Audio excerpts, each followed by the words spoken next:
আসসালামু আলাইকুম রহমতুল্লাহ। আশা করি ভালো আছেন সবাই। আলহামদুলিল্লাহ আমিও ভালো আছি।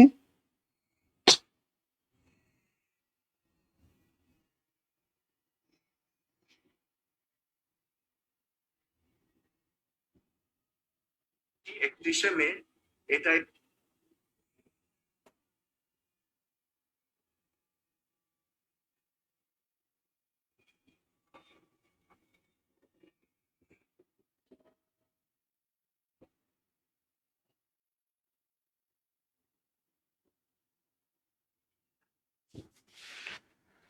সঞ্জিদা বনি, আজকে আমরা সাহিত্য নিয়ে কথা বলবো। কি অবস্থা সবার?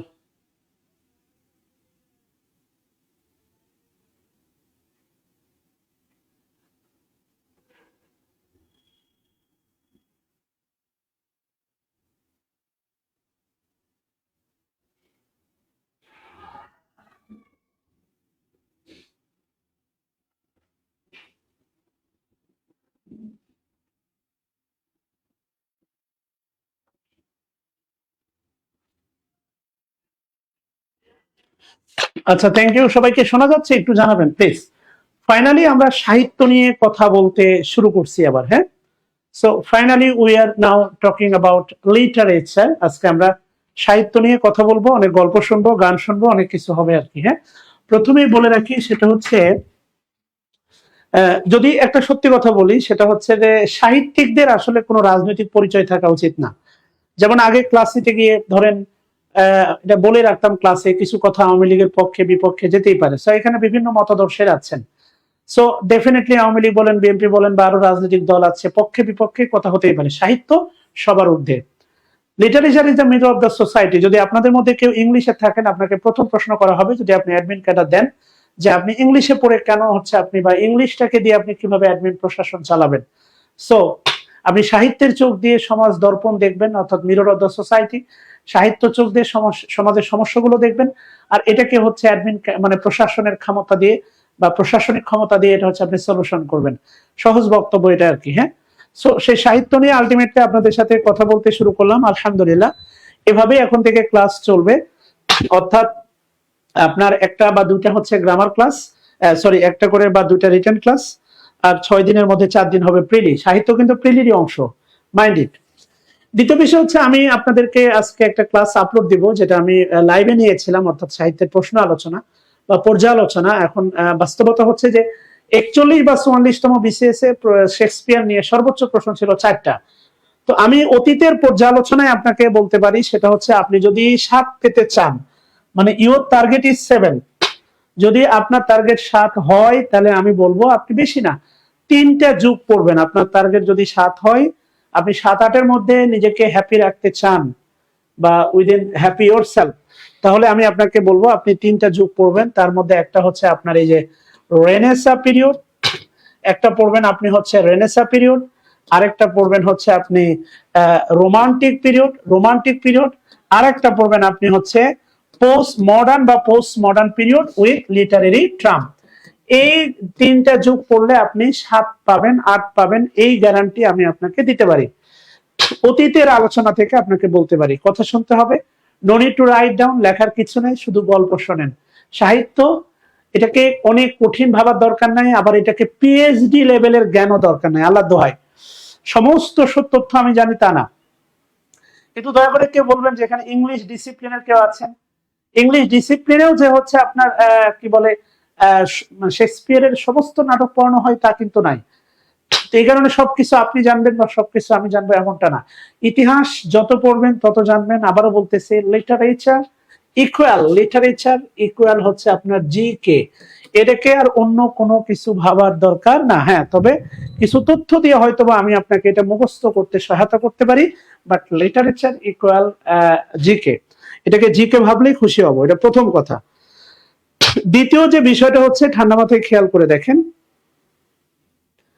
দ্বিতীয় যে বিষয়টা হচ্ছে, সেটা হচ্ছে প্রথমে বললাম যে আপনি এইটাতে সাহিত্যের পড়া শুরু করলে আমাদের শিক্ষার্থীদের ধারণা এটা বিশাল একটা সমুদ্র, এই সমুদ্র আমি পাড়ি দিতে পারবো না, আমার মনে হয় প্রিলি ভালো করা সম্ভব না। কিন্তু আমি আপনাকে বলতেছি, এটা সমুদ্র না, এটা আপনার 22 এলাকার পুকুরও না, এটা একটা ডোবা। এটাতে অনায়াসে এই গ্রীষ্মকালে মাছ পাওয়া যায়, সো এখানে আসলে অনেক বেশি ভয় পাওয়ার কিছু নাই। বিনয়ের সাথে বলি, এটা প্রথম কথা। দ্বিতীয় কথা গেল, তৃতীয় কথা হচ্ছে আমরা সবগুলোকে সব ভিন্ন স্তরে আর কি ভাগ করব। আপনি যদি সাহিত্যে 2-3 পেতে চান, এলিজাবেথান পিরিয়ড পড়লেও আপনার 2-3 পাওয়া সম্ভব। 45তম বিসিএস এর প্রশ্ন আমার কাছে আছে। এই 45তম বিসিএস এ 3টা প্রশ্ন ছিল আপনার এলিজাবেথান পিরিয়ড থেকে, 3টা। এই এলিজাবেথান পিরিয়ড থেকে আমি যদি বলি যে এলিজাবেথান, এটা এতই গুরুত্বপূর্ণ পিরিয়ড, এক্সট্রিমলি সরি, সেটা হচ্ছে শুধু রেনেসা না, এই এলিজাবেথান পিরিয়ড থেকে 46-এ, 45-এ না, এটা হ্যাঁ 46-এর প্রশ্ন। 46-এ 3টা প্রশ্ন ছিল এলিজাবেথান পিরিয়ড থেকে, কথা বলছেন কিনা? তার মধ্যে 2টা ছিল শেক্সপিয়ার, একটা স্বয়ং এলিজাবেথান পিরিয়ড নিয়ে যে প্রশ্নটা ছিল এমন যে আপনার বলা হচ্ছে কি বলে, which period is known as the golden age of English literature, কোন যুগটাকে ইংলিশ লিটারেচার গোল্ডেন পিরিয়ড বলা হয়? কারণ এলিজাবেথান পিরিয়ডের বেশ কিছু নাম আছে। এটা গোল্ডেন পিরিয়ড অফ, মানে greatest period of all time, এটাকে অ্যান্টি রোমান্টিক বলা হয়, এটাকে গোল্ডেন পিরিয়ড বলা হয়, গর্জিয়াস পিরিয়ড বলা হয়, অনেক নাম। এবং এই প্রশ্নটা রিপিট প্রশ্ন, এটা মেবি 37 অথবা 38তম বিসিএস এও ছিল। সো মেন্টালি আপনার মনের ভিতরে আগে সেট আপ দেন যে সাহিত্য মানে সাঁতরে না পার হওয়ার মতো কোনো সমুদ্র নয়।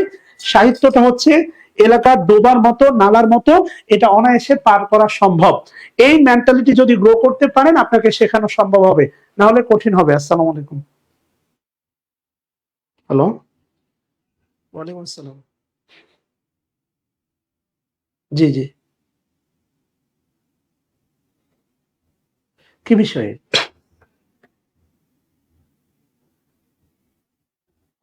আমার অ্যাডমিন হয়তো বা রিপ্লাই দিচ্ছে, আমি ক্লাসে ঢুকছি, আমি নামাজ পড়ে ফোন দিই মাগরিব, প্লিজ। জি জি, কথা বুঝাইতে পারছি? খেয়াল করে দেখেন। আগে মেন্টাল সেটআপটা দেন যে লিটারেচার এটা অকল্পনীয় কিছু নয়, এটা মানে রিকভারেবল কিছু নয়, এটা ওভারকাম করা যাবে না এমন কিছু নয়। সো খুব সলিড একটা বিষয়, আপনাকে কিছু তথ্য দিব, গ্যারান্টি দিচ্ছি। ইভেন ওই যে আপনাদের ক্লাসে একজন বলেছিল, কৃতজ্ঞতা স্বীকার করেছিল যে স্যার পরীক্ষার আগের দিন আপনি 90টা প্রশ্ন সলভ করাইছেন, সেখান থেকেই 9টা প্রশ্ন কমন ছিল। একটা একেবারে আপডেট, এবং বলা হচ্ছে which novel is written by an Indian novelist, একজন ইন্ডিয়ান সাহিত্যিকের নিচের কোনটি তার লেখা, written novel the ministry of utmost happiness, এটা ছিল হচ্ছে একজন ইন্ডিয়ান নোবেলিস্টের লেখা, অরুন্ধতী রয় মেবি। সো এই একটা ছাড়া 9টা প্রশ্ন হুবহু ওখান থেকে কমন ছিল। So keep trust on me, আগে বলেন যে বিশ্বাস আছে কিনা, যতটুকু বলবো এর বেশি নাড়াচাড়া করা যাবে না। একজন পীর মানতে হয়, কথা বলছেন কিনা? তবে আমি ওই পীর না যে আপনাকে জান্নাতে পৌঁছাই দিব, তবে আমি আপনাকে ওই পীরের গল্প শোনাতে পারি যেটা দিয়ে আমি আপনাকে প্রিলিতে সাহিত্যে মানে কমন পয় দিতে পারি। এবার আসেন আমরা যদি একেবারে শুরু থেকে একটা দেখি, সেটা হচ্ছে 2টা বিসিএস এটা দেখতে পাচ্ছেন হচ্ছে সাহিত্যের যুগ বিভাগ। সাহিত্যের যুগ বিভাগ এটা দেখতে পাচ্ছেন। এখন সাহিত্যের যুগ বিভাগ নিয়ে যদি আমি প্রথম আলোচনা করি, যে যুগ বিভাগ কেন্দ্রিক প্রশ্ন ছিল 37 বিসিএস এবং মেবি 38 বিসিএস পরপর 2টা বা সামাও 2টা বিসিএস এখানে লেখা আছে মেবি, হ্যাঁ 37 আর 38 এই যুগ বিভাগের প্রশ্ন ছিল যে এই যুগের কত সাল থেকে কত। এবার আপনি একটু খেয়াল করে দেখেন তো, যদি আমি যুগ বিভাগ রিলেটেড আপনার প্রশ্ন হয় তাহলে কি কি হতে পারে, ভালো করে খেয়াল করে দেখেন। অর্থাৎ এই এলিজাবেথান বা রেনেসা পিরিয়ডের দিকে আপনি তাকিয়ে দেখেন, রেনেসা পিরিয়ডের দিকে এর যুগ বিভাগ হচ্ছে মেইনলি 5টা, আরো 2টা যুগ আছে, তার মধ্যে হচ্ছে টোটাল 7টা। আমি সাহিত্যে বলতাম বা সাহিত্যে ক্লাসের সময় বলতাম, যেমন ধরেন আমি যদি বলি 2009 থেকে 2024, অর্থাৎ আজ থেকে 5 বছর 10 বছর পরে যখন আলোচনা করা হবে এটাকে বলা হবে শেখ হাসিনার আমল। এরপরে মনে করেন 1981 থেকে 1991, এটা কার আমল? এটা হচ্ছে আপনার ওই এরশাদের আমল। এই আমল বলে একটা কথা আছে, হ্যাঁ, এটা বিশেষ আমল, এটা আপনার বাবার আমল, এটা আপনার দাদার আমল, এই জাতীয় কথাবার্তাগুলো আপনি শুনে থাকবেন। তো আমার বক্তব্যটা হচ্ছে আমার বক্তব্যটা হচ্ছে ভালো করে খেয়াল করে দেখেন, সেটা হচ্ছে যে যদি যুগ বিভাগ প্রশ্ন হয় আপনাকে আটকানোর জায়গা হচ্ছে এলিজাবেথান বা রেনেসা পিরিয়ড, যেটা জ্যাকোবিয়ান পিরিয়ড থেকে 38তম বিসিএস এর প্রশ্ন ছিল 1603 থেকে 1625, এটা হচ্ছে জ্যাকোবিয়ান পিরিয়ড। কথা বুঝছেন? তো জ্যাকোবিয়ান পিরিয়ডের এই প্রশ্নটা ছিল 38তম বিসিএস এ, কারণ এখানে আপনাকে কনফিউজ করার সুযোগ আছে, অনেকগুলো পিরিয়ড আছে এই রেনেসা পিরিয়ডে। এরপরে আসেন দেখেন নিও ক্লাসিক্যাল। নিও ক্লাসিক্যাল পিরিয়ড দেখেন হচ্ছে নিও ক্লাসিক্যালের পিরিয়ডের ভিতরে আছে হচ্ছে 3 জন, যেখান থেকে রেস্টোরেশন পিরিয়ড 40 বছর, এটা 37তম বিসিএস ছিল। আমি আপনাকে একটু ওয়েট করেন, আমি প্রত্যেকটা পিরিয়ড নিয়ে হচ্ছে আপনার সাথে কথা বলবো। এরপরে আসেন দেখেন রোমান্টিক পিরিয়ড। রোমান্টিক পিরিয়ডটা মনে রাখা খুবই সহজ, আমি প্রত্যেকটা পিরিয়ড নিয়ে আলোচনা করব। রোমান্টিক পিরিয়ড মনে রাখা খুবই সহজ, এটা মাত্র 34 বছর এবং ইংলিশ সাহিত্যের সবচেয়ে ছোট্ট পিরিয়ড বলা হয় রোমান্টিক পিরিয়ড। মনে রাখবেন কিভাবে? মনে রাখবেন সেটা হচ্ছে রোমান্স কিন্তু ভাই অল্প সময়ের জন্য হয়, এটা আপনি জানেন, রোমান্স অল্প সময়ের জন্যই হয়। কথা ক্লিয়ার? ডোন্ট মাইন্ড, সাহিত্য নিয়ে কথা বলতেছি, এখানে প্রেম আছে, পরকীয়া আছে, ভালোবাসা আছে, ছেঁকা আছে, বিদ্রোহ আছে, বেইমানি আছে, সবই আছে। সো বিনয়ের সাথে বলি কোনো কথাকে আমার দাড়ি টুপির সাথে মিলায় না। এন্ড সাহিত্য পড়তে এসে আবার বলেন না হাদিস দিয়ে প্রমাণ করেন, তাহলে ভাই বিপদে আছি আমি। কথা বুঝছেন কিনা? এইটাই পোলাপান্ডে বুঝাইতে পারি না। সেটা হচ্ছে আপনি সিনেমা হলে গিয়া পরিমণি নাচতেছে আর নাউজুবিল্লাহ বলতেছেন, আপনার এই সিনেমা হলে যাইয়া নাউজুবিল্লাহ বলে ইমান প্রমাণ করার দরকার নাই। আপনি যদি ইমান প্রমাণ করতে চান তাহলে বাসা থেকে বের হওয়ারই দরকার নাই, সিনেমা হলে যাওয়া তো পরের কথা। আমার বক্তব্য হচ্ছে আমি আপনাকে ইংলিশ পড়াইতে আসছি, এখানে হাদিস কোরআন টেনে লাভ নাই। যদি লজিক্যাল সেটা অবশ্যই আসবে, কিন্তু কিছু কথা আসবে যেটা হয়তোবা আপনার কাছে শুনতে অড মনে হবে, শুনতে ন্যাকেট মনে হতে পারে, কিন্তু ভাই সাহিত্য। এখন এই কিছু ন্যাকেট কথা, যেমন হচ্ছে আমি যদি বলি লর্ড বায়রন, তার একটা বিখ্যাত আছে ডন জুয়ান, সরি হ্যাঁ ডন জুয়ান, এবং সে তার কি করে, ডন জুয়ান তার মায়ের বান্ধবীর সাথে প্রেম করে, পরকীয়া। সো এই জাতীয় বিষয়গুলোকে আপনি একদম হাদিস কোরআন দিয়ে মাইপা, তাহলে সাহিত্য পড়ার দরকার নাই। বাংলা কথা শোনেন ভাই please, don't take me negative. আমি ক্লাসে গান বলি কেন? আপনাদেরকে ইংলিশ পড়াই, আপনাদেরকে মজা দেওয়ার জন্য, আপনাদেরকে জমা রাখার জন্য, আপনাদেরকে অ্যাটেন্টিভ করার জন্য, নাথিং বাট ভাই। আমার গান বলে আপনাকে তো আর আমি পাঠাই দিচ্ছি না। সিনেমা ঠিকই দেখেন, নাটক ঠিকই দেখেন, তাদের দেখে ওরকম হতেও চান, সব দোষ হয় দিন শেষে ভাই আমাদের মতো লোকের। বোঝেন নাই? কঠিন সমস্যা। আমি বলতেছি রোমান্টিক পিরিয়ড সবচেয়ে ছোট। রোমান্স কি বেশি না অল্প? আপনি ভেবে দেখেন, রোমান্স কিন্তু অল্প, বেশিক্ষণ থাকে না, অল্পতেই দেখবেন কি বলে হচ্ছে শেষ হয়ে যায়। তো রোমান্টিক পিরিয়ডটাও রোমান্সের মতোই, খুবই অল্প। কথা বলছেন না? আমাদের অদিতির সম্মানিত লতিফ স্যার আছেন, যাকে আমরা সংক্ষেপে ডাকতাম হচ্ছে মাল স্যার বলে। মাল মানে এম এ মোহাম্মদ, এটা আব্দুল, এল এ লতিফ স্যার। কথা বলছেন? তো স্যার খুব নেগেট হচ্ছে জোকস বলতো ক্লাসে। তো আমি যখন স্টুডেন্ট ছিলাম ফার্ম গেটে, ওনার একদিন ক্লাস করছিলাম, স্যার বলতেছে তোমরা জানো যে কি আমি কখনো ক্রিকেট খেলতাম না। কেন? কয় আমি ক্রিকেট খেলতে গেলে আউট হয়ে গেলে গ্যালারিতে সবাই চিল্লা বলতো মাল আউট হয়ে গেছে। কথা বলছেন কিনা? অফলাইন ক্লাসে ভাই আরো ধুমধুমাধুর মজা দেয়া যায়, অনেস্টলি স্পিকিং। ওইদিকে যেতে চাচ্ছি না। অনলাইন ক্লাস যতটুকু সম্ভব আগে দিতাম, এটা বন্ধ করে দিছি আপনাদের নেতিবাচক কমেন্টের কারণে। বোঝাতে চাচ্ছি রোমান্টিক পিরিয়ড দেখেন ভাই, রোমান্সটা অল্প, রোমান্টিক পিরিয়ডটা অল্প, মাত্র 34 বছর, এবং ইংলিশ সাহিত্যের সবচেয়ে ছোট পিরিয়ডের নাম হচ্ছে রোমান্টিক পিরিয়ড। এবং এই রোমান্টিক পিরিয়ডটা হচ্ছে মূলত কবিতার যুগ। কবিতা আপনি দেখবেন অনায়াসে আপনার গার্লফ্রেন্ডকে বা বয়ফ্রেন্ডকে আপনি অনায়াসে দেখবেন দুটা ছন্দ বানাইয়া আপনি ইনস্ট্যান্ট খুশি করে দিতে পারেন। গার্লফ্রেন্ড বয়ফ্রেন্ডের জন্য কেউ উপন্যাস লেখে না, মূলত তাদের দুঃখ বিরহ বেদনায় তাদেরকে কেন্দ্র করে বা তাকে আনন্দ দেওয়ার জন্য কবিতা লেখে। মানে এই পিরিয়ডটা ছোট, এই পিরিয়ডের বিষয়বস্তু এই যে টুকটাক ছোট ছোট কবিতা। কথা বলছেন কিনা? Something like that. এখানে ভাই আর কোনো যুগ বিভাগ নাই, এটা আপনাকে কখনো প্রশ্ন করবে না যে এটা কোন পিরিয়ড, সরি টু সে। আচ্ছা, থ্যাংক ইউ বুলবুল রাই। এরপরে যে বিষয়টা সেটা হচ্ছে ভালো করে খেয়াল করে দেখেন, ভিক্টোরিয়ান পিরিয়ড, রানী ভিক্টোরিয়া। ভিক্টোরিয়ান পিরিয়ড 1832 থেকে 1901। ভালো করে খেয়াল করে দেখেন, একটাই পিরিয়ড, ঠিক আছে না? একটা দীর্ঘ ইংল্যান্ডের সমৃদ্ধির একটা, এবং আপনি যে সদরঘাটে বলেন রানী ভিক্টোরিয়া, তারপরে ভিক্টোরিয়া পার্ক, আপনি কুমিল্লা ভিক্টোরিয়া কলেজ, আপনি নড়াইল বলেন, বা ভিক্টোরিয়া যতগুলো কলেজ আছে, ইভেন বাস্তবতা হচ্ছে ধরেন আমি যদি বলি 1901 মানে হচ্ছে, আমি যদি বলি 1899 সাল, 1899 সালে হচ্ছে কার জন্ম বলতে পারেন বাংলা সাহিত্যে? কাজী নজরুলের জন্ম, রাইট? এখন আমাদের বর্তমান সরকার প্রধান কে? ইউনূস সাহেব। 5 আগস্টের আগে সরকার প্রধান কে ছিলেন? শেখ হাসিনা। 1899 সালে যদি আপনার নজরুলকে প্রশ্ন করা হইতো যে আমাদের সরকার প্রধান কে, তাহলে মনে রাখেন রানী ভিক্টোরিয়া।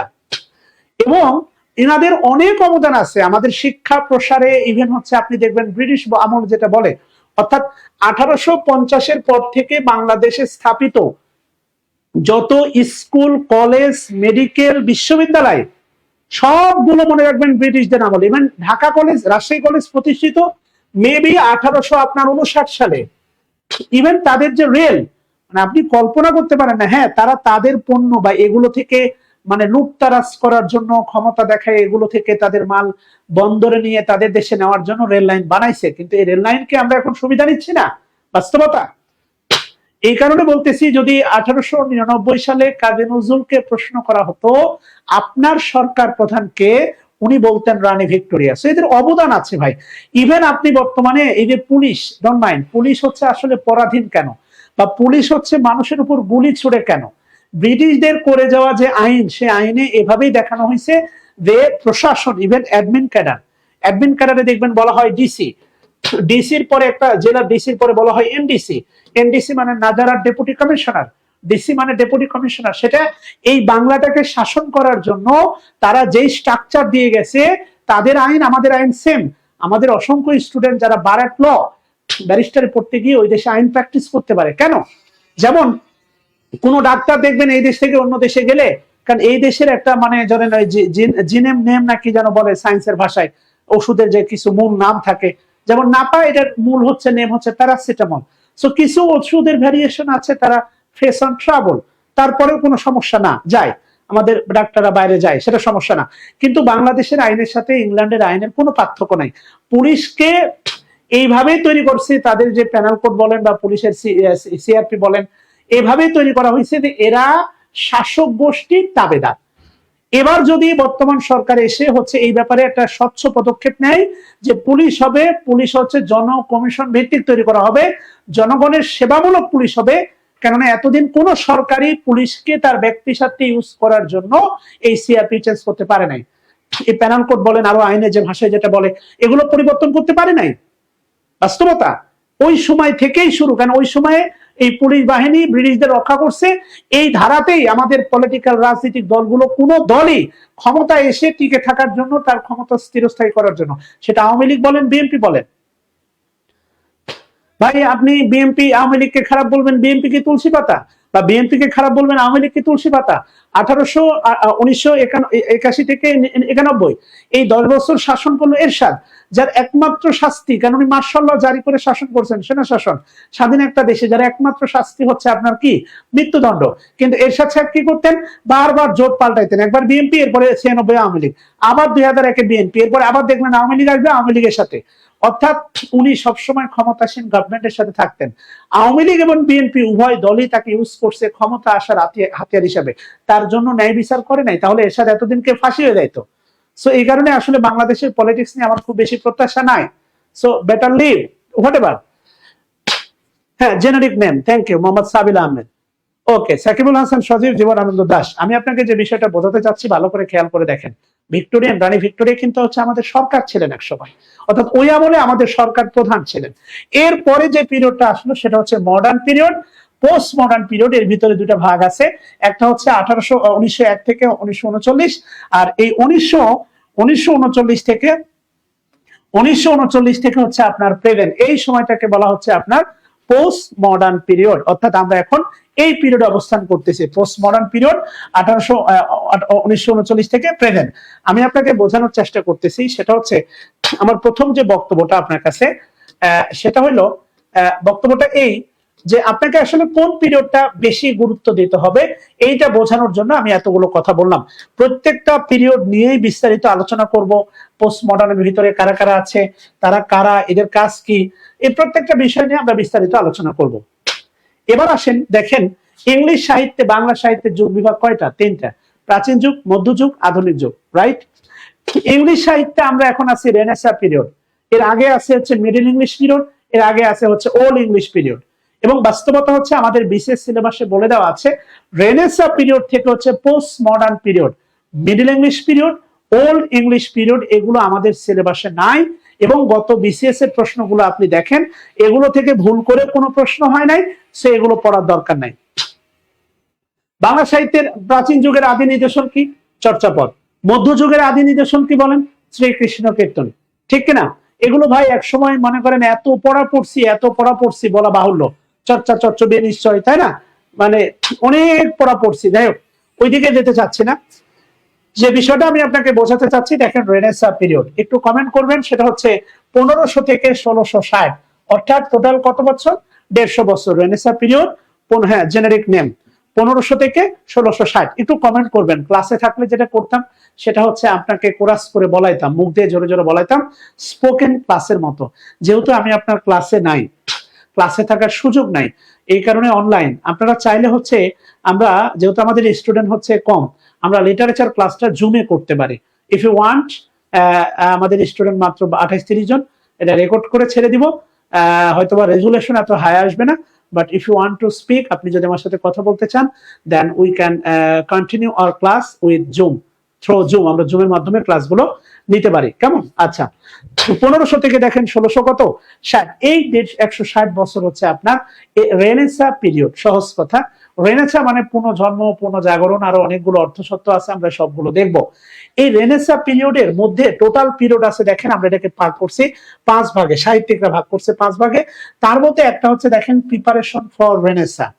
খেয়াল করে দেখেন, প্রিপারেশন ফর রেনেসা কেন বলা হচ্ছে? এখানে প্রিপারেশন ফর রেনেসা হচ্ছে 1500 থেকে হচ্ছে দেখেন 1558, অর্থাৎ এই প্রথম 58 বছরটা হচ্ছে প্রিপারেশন ফর রেনেসা। আপনি খেয়াল করে দেখেন তো ভাই।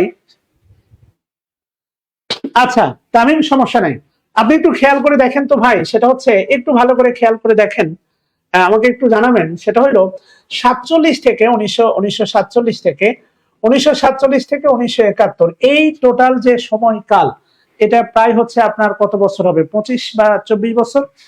হ্যাঁ, 25 বা 24 বা 23 বছর, 23 বা 24 বছর আর কি। হ্যাঁ, এখন আপনার কাছে আমার প্রশ্ন, এই 24 বছরে বাংলাদেশের ইতিহাস কি খুব স্থিতিশীল ছিল? আমরা কি বাংলাদেশ, মানে বাংলাদেশ বলতে যা বুঝি, বাংলাদেশ কি স্থিতিশীল ছিল? না। আপনাকে ভালো করে কিন্তু ইতিহাসগুলো বুঝতে হবে। আমি আবারও জিকের মধ্যে আছি, এবং সত্যি কথা হচ্ছে, আপনি আপনি যদি বলেন যে এই এই এই ব্রিটিশদের ইতিহাসটাই আমাদের ইতিহাস, এই ব্রিটিশরা দিয়েই হচ্ছে বাংলাদেশের ইতিহাস। ব্রিটিশদের মানে প্রত্যাবর্তন, ব্রিটিশরা চলে গেল, বাংলা ভাগ হয়ে গেল, এবং হচ্ছে এরপরে একটা মানে ধর্মভিত্তিক দুটো রাষ্ট্র হলো, একটা ভারত, একটা পূর্ব, একটা পশ্চিম পাকিস্তান। এরপরে হচ্ছে পশ্চিম পূর্ব পাকিস্তানের দ্বন্দ্ব। এরপরে ভারতের বাংলাদেশের ইতিহাস আর ব্রিটিশদের ইতিহাসকে কোনোভাবে আলাদা করার কোনো সুযোগ নাই। সো 47 থেকে 71 এই সময়টা বাংলা সাহিত্যের জন্য, বাংলাদেশের জন্য স্থিতিশীল ছিল না, বাংলার মানুষের জন্য স্থিতিশীল ছিল না।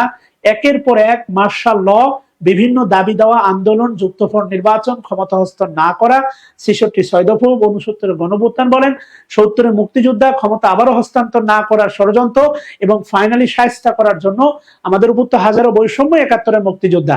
এই যে টোটাল সময়টা কোনো স্থিতিশীল না, এই সময়টা আসলে খুব একটা সাহিত্য রচিত হওয়ার সুযোগ নাই। সহজ কথা, আপনি ভাষা আন্দোলন ভিত্তিক বলতে পারেন, কবর, নাটক, এই ছাড়া দেখেন হাতে গোনা খুব একটা সাহিত্য ছিল না। সো আমি আপনাকে বোঝানোর চেষ্টা করতেছি, প্রিপারেশন ফর রেনেসা, ভালো করে খেয়াল করে দেখেন, প্রিপারেশন ফর রেনেসা। তো প্রিপারেশন ফর রেনেসা আসলে কি? এই 51 মানে 1500 থেকে 1558 সালটা ইংল্যান্ডের ইতিহাসে একটা দুর্বিষহ সময়, একটা দুর্বিষহ সময়। আপনারা নাম শুনে থাকবেন এলিজাবেথ, এবং এলিজাবেথানটা হচ্ছে যে কোনো ইংলিশ ফ্যাকাল্টি বা ইংলিশ ডিসিপ্লিনের জন্য খুবই চমকপ্রদ একটা জনপ্রিয় একটা পিরিয়ডের নাম হচ্ছে এলিজাবেথান পিরিয়ড। রানী এলিজাবেথ নাম আপনারা শুনেছেন। আর কিছুদিন আগে মারা গেলেন সর্বশেষ রানী এলিজাবেথ টু। বংশ পরম্পরায় এদের ভিতরে কিন্তু রক্তের কোনো কানেকশন নাই, এবং খুব কোন মানে কি বলে হচ্ছে, রাজ পরিবারে কোনো সন্তান জন্ম নিলে তারা এই যে অতীতের গৌরবময় কিছু নাম তারা গ্রহণ করে, তার সাথে টু লাগাই, ধরেন এলিজাবেথ দ্বিতীয়, এলিজাবেথ তৃতীয়, কেন খুব দ্রুত পরিচিতি পাওয়া, আরো অনেকগুলো ব্যাপার আছে। এবং আমি যদি ইতিহাস মানে বর্ণনা করি, তাহলে দেখবেন যে লাস্ট যে এলিজাবেথ দ্বিতীয় মারা গেলেন, অনেক লম্বা একটা সময় শাসন ক্ষমতায় ছিলেন। এই এলিজাবেথের সাথে এই প্রথম এলিজাবেথ, অর্থাৎ এই যে এলিজাবেথান পিরিয়ড, এই এলিজাবেথের কোনো সম্পর্ক নাই, রক্তের কোনো সম্পর্ক নাই, কেননা মাঝখানে কিন্তু এরা নির্বংশ হয়ে গেছিল, শাসন ক্ষমতা গ্রহণ করে একদম স্কটল্যান্ডের রাজা। আমরা আসবো, দেখবো, ইতিহাসগুলো দেখলে আপনি বুঝবেন। বোঝাতে চাচ্ছি, এই 1500 থেকে 1558 সালটা ছিল ইংল্যান্ডের জনগণের জন্য একটা দুর্বিষহ সময়। কেন প্রিপারেশন ফর রেনেসা। আপনি এটাকে কালো যুগও বলতে পারেন। এই যুগে তেমন কোনো সাহিত্য রচনা হয় নাই, এই যুগে অস্থিরতা ছিল, রাজনৈতিক অস্থিরতা থেকে শুরু করে শাসন ক্ষমতার অস্থিরতা ছিল। এবং এই যুগের বলতে পারেন নিশা সদাগর বা কালপিট ছিল এলিজাবেথের বাবা হেনরি। এলিজাবেথের বাবা, তার নাম হচ্ছে আপনার হেনরি এইট। ভালো করে খেয়াল করে দেখেন এলিজাবেথের বাবার নাম তাহলে কি, এটা জীবনে পরীক্ষায় আসবে না। হেনরি এইট, উনি বেশি না, মাত্র আমরা বলছিলাম বাট টোটাল কয়টা পার্টস অফ পিসের মতো কাজ করে, 6টা।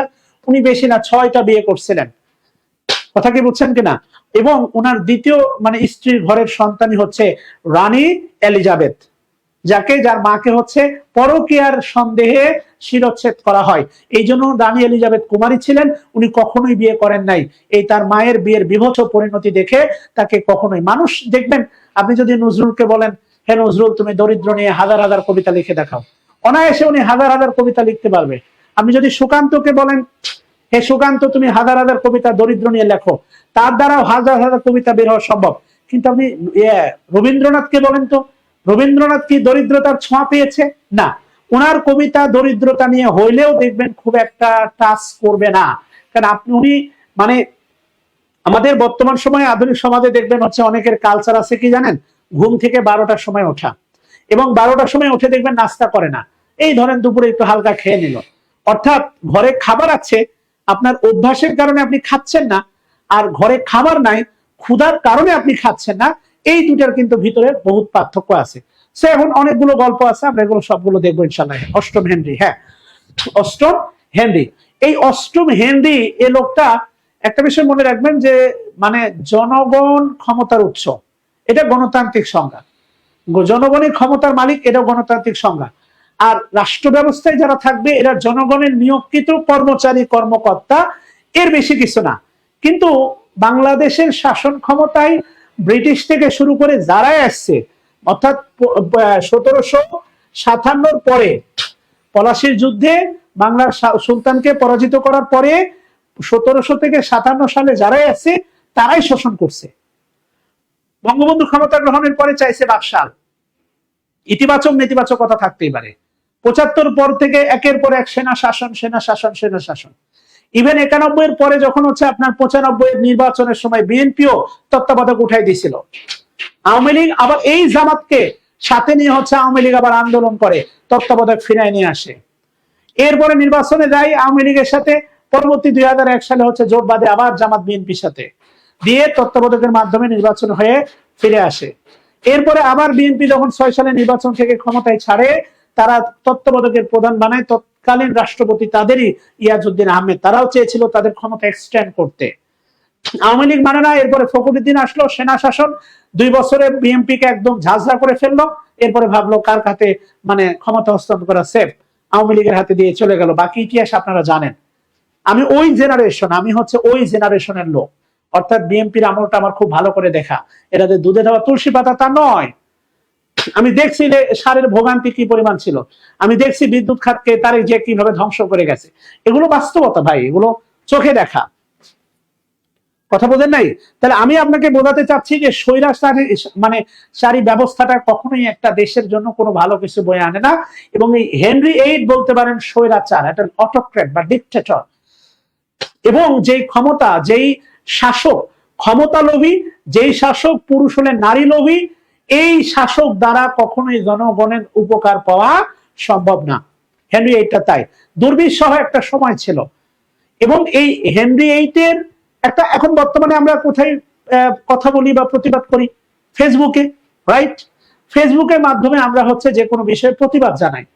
এখন কি হয়, আইসিটি মামলা হয় আপনাকে কতল করার জন্য। এবং এই আপনার হেনরি এইটের দুঃশাসনের পুরো চিত্র এঁকেছিলেন হচ্ছে থমাস মুর। এবং যার কারণে হচ্ছে ওনাকে 1533 সালে কি করা হয়, এক্সিকিউটেড, শিরচ্ছেদ করা হয়। কথা কি বুঝছেন কিনা? এবং তার বিখ্যাত যে বইটা সেটা হচ্ছে আপনার ইউটোপিয়া। ইউটোপিয়া শব্দের অর্থ হচ্ছে স্বর্গরাজ্য। এই শব্দটার বাংলায় মনে রাখবেন হচ্ছে ইউটোপিয়া। ইউটোপিয়া মানে হচ্ছে স্বর্গরাজ্য। উনি 2টা খণ্ডে বিভাগ করে উনি পুরো প্রথম খণ্ডে এই আপনার কি বলে হচ্ছে হেনরি এইটের মানে আপনার দুঃশাসনের চিত্র এঁকেছিলেন। এবং পরবর্তীতে উনি এমন একটা স্বর্গরাজ্য কল্পনা করেন, মনে করেন যে হচ্ছে একটা মালদ্বীপের দ্বীপের মতো, যেখানে কোনো মনে করেন হানাহানি নাই, মারামারি নাই, মনে করেন কাটাকাটি নাই, মানুষ নির্বিঘ্নে বসবাস করতেছে।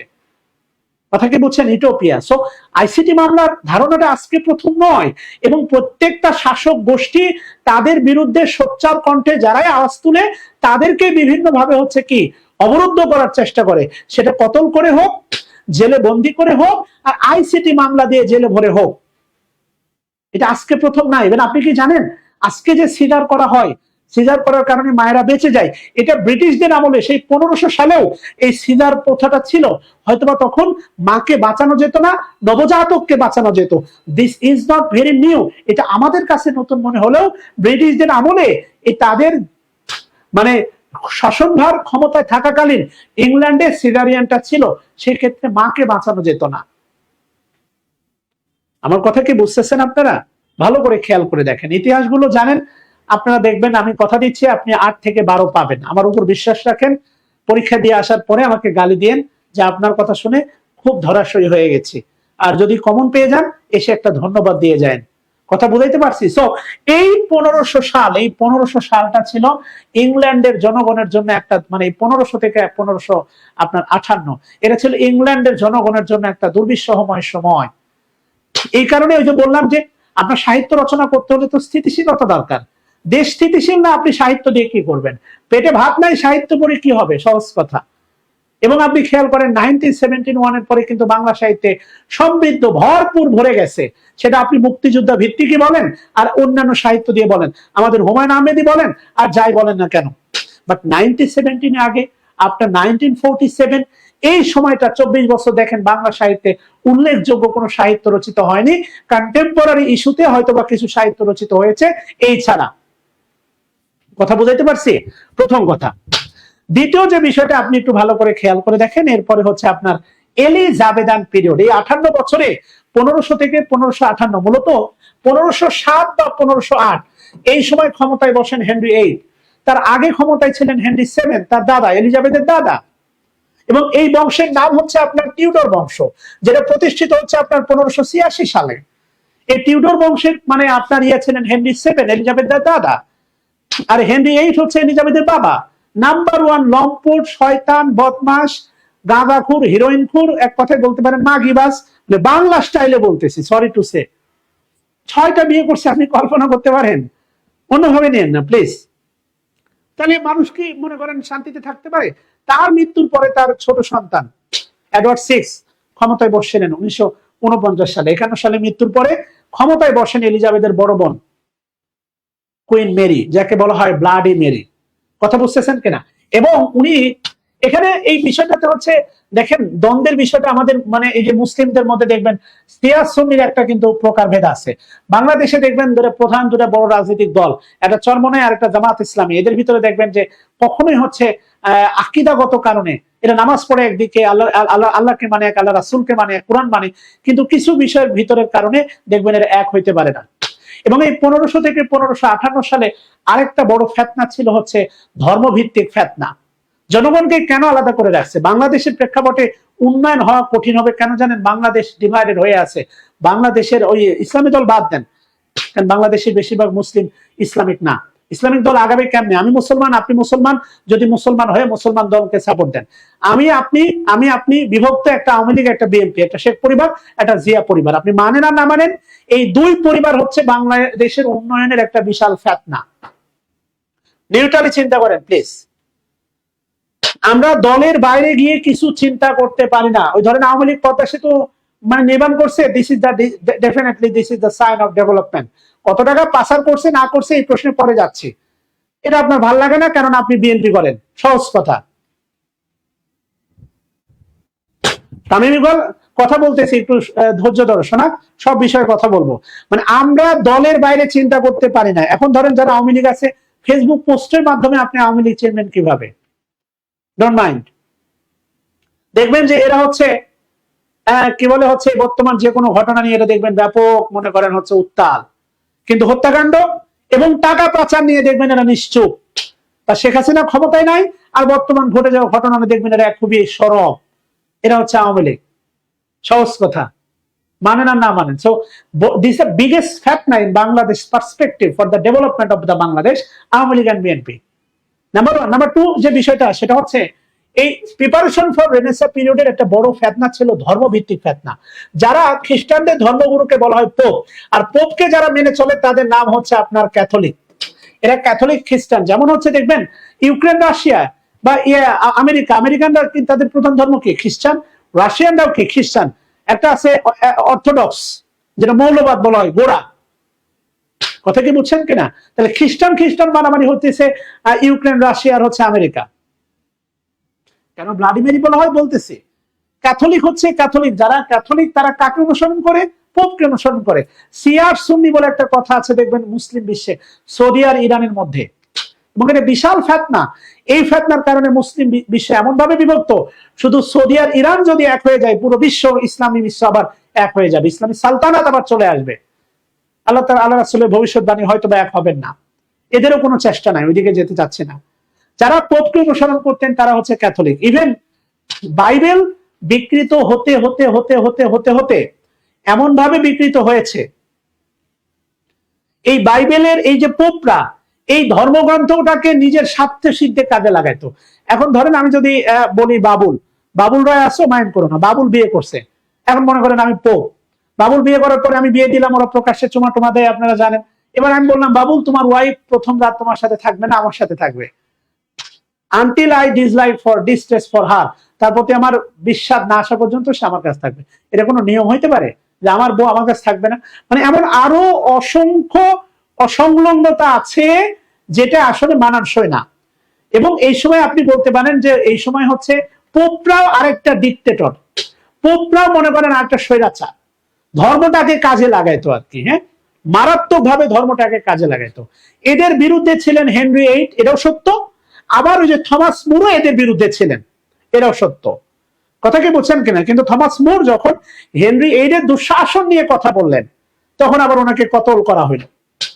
এবং এই হেনরি এইট হচ্ছে মূলত হেনরি এইট এই মানে পোপদের স্বৈরাচারের বিরুদ্ধে ছিলেন, এবং এই কারণে উনি যখন দ্বিতীয় বিয়ে করতে চান, পোপরা মনে করেন ওই আদেশ জারি করলো বা পোপরা ফতোয়া দিল যে না, আপনি বিয়ে করতে পারবেন না।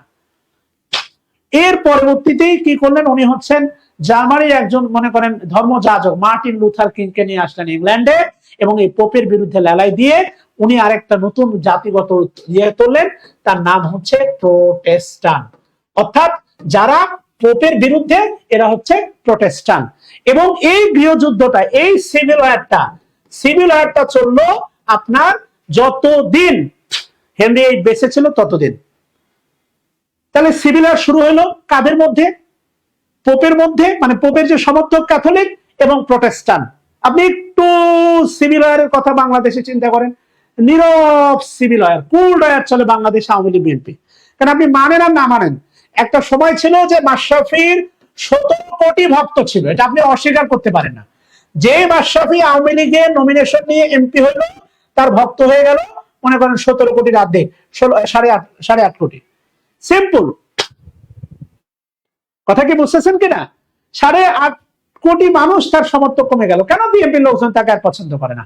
খুবই ধ্রুব সত্য রে ভাই, আমার কথা বুঝছেন কিনা? আমি যদি পরিচয় দিই বিএনপি, এখানে ধরেন আওয়ামী লীগের লোকজন আছেন, আমাকে পছন্দ করবেন না। ও যত ভালো টিচার হোক না কেন, ও শালা শয়তান দালাল। খুবই সিম্পল, দোয়া করেন ভাই আমি যেন খুব দ্রুত ভিসাটা পেয়ে আমি চলে যেতে পারি। কোন রাজনৈতিক দলের নিঃসন্দেহে হ্যাভ এ পলিটিক্যাল ভিউ, কিন্তু কোন রাজনৈতিক দলের কোন ছত্র ছায়া এ পর্যন্ত বিগত 15 বছরে কোনো কারো কাছে ধর্ণা দেয় নাই চাকরির জন্য, আগামী 15 বছরেও যেন দিতে না হয়, যাতে মেরুদণ্ড শক্ত থাকে। আমার যদি পলিটিক্যাল ভিউর কোনো দল ক্ষমতায় এসে আবার উল্টাপাল্টা করে, আমি যেন তার বিরুদ্ধে লিখতে পারি। সহজ কথা। তাহলে মনে করেন, খেয়াল করে দেখেন হেনরি এইট কি তৈরি করলেন? দুটা দল তৈরি করলেন, একটা ক্যাথলিক আর একটা প্রোটেস্টান্ট। ভালো করে খেয়াল করে দেখেন, একটা ক্যাথলিক আর একটা প্রোটেস্টান্ট তৈরি করলেন। এদের ভিতরে একটা সিভিল আর গৃহযুদ্ধ চলে একটা লম্বা সময়। এবার হেনরি এইটের যে বড় মেয়ে, তার নাম হচ্ছে যেটা বললাম কুইন মেরি, যাকে বলা হয় ব্লাডি মেরি। বাবা কি চালু করলেন? হেনরি এইট চালু করলেন কি? প্রোটেস্টান্ট। কিন্তু তার বড় মেয়ে কুইন মেরি ছিলেন হচ্ছে আবার ক্যাথলিক। খেয়াল করে দেখেন, কথা ক্লিয়ার? এই যে বাবা চালু করলেন, মানে ব্যাপারটা হয়ে গেল শেখ হাসিনা মনে করেন আওয়ামী লীগ, তার জয় বিএনপিতে যোগ দিয়েছে, সাপোজ, সরি টু সে, অন্যভাবে নিয়েন না। তাহলে এই যে খেয়াল করে দেখেন, হেনরি কুইন মেরি ক্যাথলিক, কি করলেন উনি? উনি ক্ষমতা গ্রহণ করার পরে 1553 সালে, সরি, উনি ক্ষমতা গ্রহণ করেন 1553 সালে, এখানে না, 1553 সালে ক্ষমতা গ্রহণ করার পরে উনি প্রচুর প্রোটেস্টান্ট কচু কাটা করে কাটছে। এই জন্য ওনাকে বলা হচ্ছে bloody Mary. Queen Mary, queen মেরিকে কি বলা হয়? Bloody Mary. ওনাকে কেন ব্লাডি মেরি বলা হয়? উনি প্রচুর প্রোটেস্টান্ট হত্যা করছেন, গণহত্যা চালাইছেন। কথা বুঝাইতে পারছি? Massacre, genocide on Protestant established by her father Henry eight. Henry eight এর প্রতিষ্ঠিত সে প্রোটেস্টান্টকে বা তাদের সমর্থককে উনি কি করলেন? প্রচুর মনে করেন কচুকাটা করছে। এদিকে এলিজাবেথের জন্ম ছিল আপনার 1533 সালের মাঝামাঝি। 1533 সালটা কিন্তু গুরুত্বপূর্ণ, এলিজাবেথের জন্ম, নাম্বার ওয়ান। নাম্বার টু, বিষয়টা হচ্ছে থমাস মোরকে এক্সিকিউট করা। ঠিক তার 2.5 বছর পরে, অর্থাৎ 35 সালে, 1535 সালে তার মাকে পরকীয়ার দায়ে শিরচ্ছেদ করা হয় এবং এলিজাবেথকে অবৈধ ঘোষণা করা হয়। ভালো করে বুঝছেন? কথা ক্লিয়ার? এরপরে যে বিষয়টা আসলো সেটা হচ্ছে আপনার 1555 সালে, 53 সালে ক্ষমতায় বসলেন কুইন মেরি এবং জরায়ুতে ক্যান্সারের ফলে উনি মারা যান 1558 সালে। এরপরে উত্তরাধিকার সূত্রে তার একমাত্র সন্তান রইল রানী এলিজাবেথ। যেহেতু আর কাউকে পাওয়া গেল না, এই রানী এলিজাবেথ ক্ষমতায় বসলেন আপনার 1558 সালে এবং উনি মারা যান 1603 সালে। কেন 1558 সালে? এবার বুঝতেছেন ব্যাপারটা? রানী এলিজাবেথের জন্ম কিন্তু, রানী এলিজাবেথের জন্ম 1533 সালের মাঝামাঝি, আর উনি ক্ষমতায় বসেন কত সালে? 58 সালে। প্রায় কি 25 বছর না? দেখেন তো, অলমোস্ট 25 বছর পরে কিন্তু উনি ক্ষমতায় বসলেন। একটু খেয়াল করে দেখেন, 25, হ্যাঁ 25ই হচ্ছে। রানী এলিজাবেথ ক্ষমতায় বসলেন 1558 সালে। এই 1558 সালে ক্ষমতায় বসে যে বিগেস্ট চ্যালেঞ্জ, যেমন তত্ত্বাবধায়কদের বা অন্তর্বর্তীকালীন সরকারের একটা বড় চ্যালেঞ্জ, দেশের পুনর্গঠন করা, দেশের সংস্কার করা, এটা বিগেস্ট চ্যালেঞ্জ এদের জন্য। অ্যাজ সেম অ্যাজ রানী এলিজাবেথের সবচেয়ে বড় চ্যালেঞ্জ ছিলেন এই সিভিল অ্যাক্ট তৈরি করা, এবং এই সিভিল অ্যাক্ট থামানোর জন্য উনি চালু করলেন অ্যাংলিকানিজম, অর্থাৎ ইংল্যান্ড হ্যাজ ওয়ান চার্চ, অ্যাংলিকানিজম। ইংল্যান্ডের হ্যাজ ওয়ান চার্চ। ইংল্যান্ডের চার্চ থাকবে কয়টা? আগে ছিল দুইটা, একটা ক্যাথলিকদের, একটা প্রোটেস্টান্টদের। তাহলে গৃহযুদ্ধ বন্ধ করতে হলে দেশের উন্নয়ন সম্ভব না। আওয়ামী লীগ বিএনপি যখন দেশের স্বার্থে এক কাতারে আসবে তবেই দেশের উন্নয়ন করা সম্ভব। মানে আপনি যদি জাতীয় ইস্যুতে যদি শুধু ক্ষমতা গ্রহণের ইস্যুতে যদি আপনি দ্বন্দ্ব তৈরি করেন তাহলে সম্ভব না। ক্ষমতা স্বাভাবিক প্রক্রিয়া হস্তান্তর হবে। আপনি দেখবেন হচ্ছে বাংলাদেশে দুইটা শ্রেণীকে আপনি কখনো এক কাতারে বসাইতে পারবেন না। বিভিন্ন ইসলামিক দলের আলেমদের আপনি এক কাতারে বসাইতে পারবেন না। বিভিন্ন নাস্তিকরা আছে, তারা এক কাতারে বসবে, কিন্তু বিভিন্ন ধরনের আলেমদের আপনি এক কাতারে বসাইতে পারবেন না। শেখ হাসিনা খালেদাকে আপনি কখনো এক কাতারে বসাইতে পারবেন না। অথচ আপনি ডেমোক্রেট দেখেন, রিপাবলিক দেখেন, আমেরিকাকে দেখেন, তারা গ্রেট কেন, পাওয়ারফুল কেন? আপনি ওবামা বলেন আর আপনি বুশ বলেন, এদেরকে যদি দেশের সাথে এক টেবিলে বসতে বলেন, দে আর দ্য রেডি। আপনাকে খালি তো হাইফাই করলে হবে না, আপনি জাস্টিন ট্রুডোকে দেখে ক্রাশ খেলে হবে না। জাস্টিন ট্রুডো একা একা চলে যায়, তার পাশে পিছনে কোনো সিকিউরিটি প্রোটোকল থাকে না। কথা কি বুঝতেছেন কিনা? জাস্টিন ট্রুডো হেঁটে যায়, আপনি দেখে ক্রাশ খান। জাস্টিন ট্রুডোর মতো একজন ইয়ে ছিল আর কি 2014 সালে, ডেভিড ক্যামেরন ইংল্যান্ডের, তাকে দেখেও মানুষ ওই সময়ের মেয়েরা ক্রাশ খাইতো। তো বুঝতে হবে তারা ভদ্র। আমার দেশের মানুষ তো ভদ্র না, বর্বর। দক্ষিণ আফ্রিকা মহাদেশের চেয়েও আমাদের মানুষ বর্বর, মারাত্মক বর্বর। কোনো নিয়ম শৃঙ্খলা নাই, মানবো না। ওই ফুটপাত দিয়ে গাড়ি চালাবো, ওই একটু ভাঙছি ভাই, কি হয়েছে? একটু ভাঙা তো না, নিয়ম তো ভাঙলেন আপনি। এদের উন্নয়ন করা কঠিন হবে ভাই। লিটারেচারের জন্য আমার হ্যান্ড নোটটা যথেষ্ট হবে, আপাতত বই দরকার নেই। যদি বই পড়তে চান, আমার গুরুর লেখা শরীফ স্যারের বইটা পড়তে পারেন। কথা বুঝছেন? এই hand note on English literature আমার গুরুর লেখা পড়তে পারেন, যার হাত ধরে আজকে আমি এই জগতে শাকিল স্যার। কথা ক্লিয়ার? গুরু আমেরিকায়, আমার জন্য দোয়া করেন, আমিও চেষ্টা করতেছি চলে যাওয়ার, আল্লাহ তাআলা যেন কবুল করে। সহজ কথা, যেটা বোঝাতে চাচ্ছি আপনাকে, ভালো করে খেয়াল করে দেখেন। ফেতনাগুলো আপনাকে বুঝতে হবে। সাহিত্য, মিরর অফ দ্য সোসাইটি, সাহিত্য দিয়ে আপনি সমাজটাকে দেখেন, সাহিত্য দিয়ে সমাজটাকে দেখেন, তাহলে আপনি খুব সুন্দর করে দেখতে পাবেন। আপনি কি কখনো ভাবছেন পদ্মার তীরবর্তী মানুষের জীবন কাহিনী কেমন হয়ে ওঠে? আপনি জানেন পদ্মার তীরবর্তী মানুষের জীবন কাহিনী আপনার কেমন? আপনি কি জানেন? না।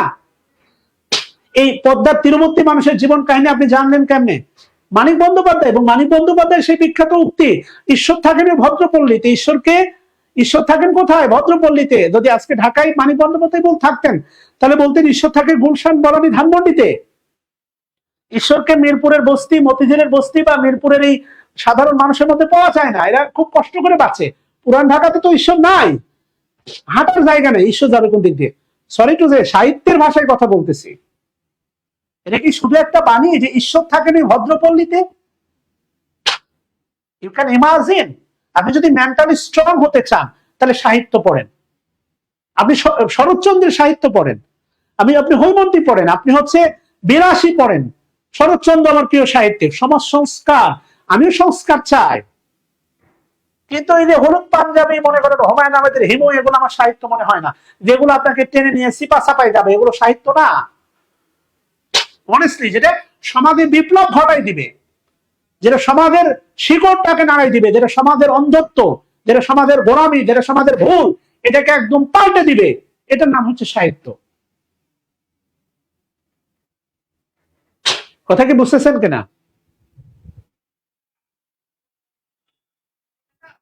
আচ্ছা ভাই, মাইন্ড করেন না, সাহিত্যের ক্লাস তো একটু আবেগী হয়ে যায়, অনেক কথা চলে আসে। আবারও বলতেছি, don't take me negative. Awami League, BNP, Jamaat, Shibir, ওই ও মানে সরমনা টরমনা কোনোভাবেই কিছুকে মানে প্রতিপক্ষ হিসাবে আমাকে নিয়ে না। আমি এখন একজন Literary person, something like that.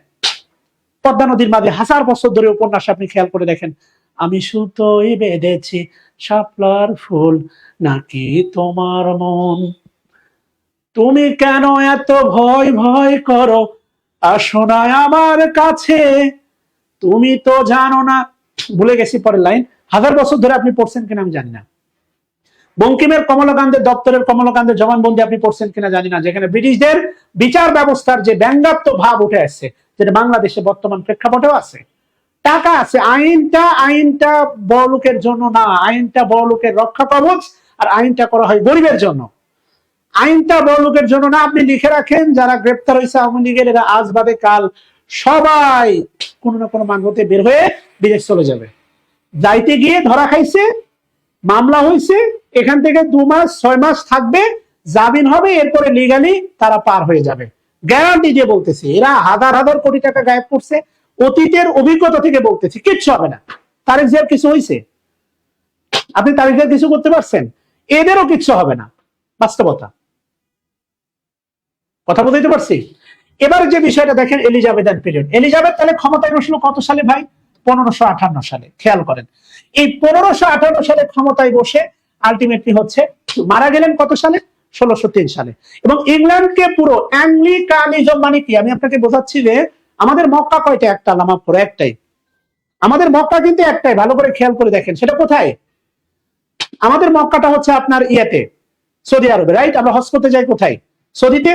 তো আপনি একটু ভালো করে খেয়াল করে দেখেন যে আমাদের যেহেতু মক্কা একটা, আমাদের আর দুইটা হওয়ার কোনো সুযোগ নাই। সো প্রোটেস্ট্যান্ট আর ক্যাথলিক যেহেতু দুইটা আলাদা গ্রুপ ছিল, তাদের চার্চও ছিল দুইটা। হ্যালো, হ্যাঁ বলেন।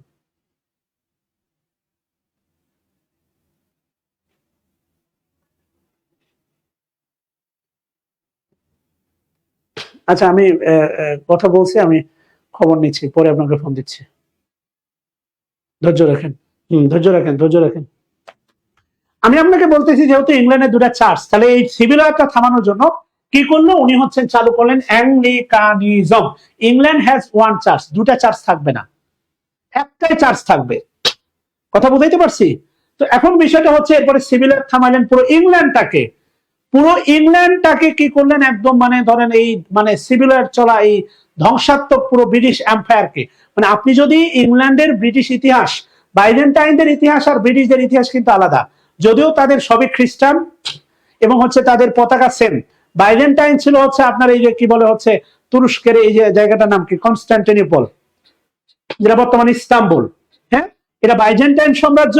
আর ব্রিটিশ এম্পায়ার এটা কিন্তু আলাদা, যদিও হচ্ছে সবই খ্রিস্টান। সহজ কথা।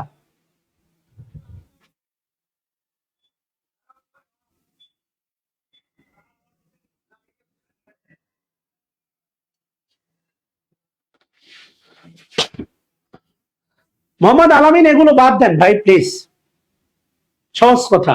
ইসলামী দলগুলো তোমার বাবারে ভালো করে বলে রাখো, ইসলামী দলগুলো যদি এইবারে ঐক্যের দ্বারে না আসতে পারে, এই দেশে ইসলামপন্থীরা আজীবন মার খাবে এবং এদের মাথায় কাঁঠাল ভাঙবে নাস্তিক বামরা।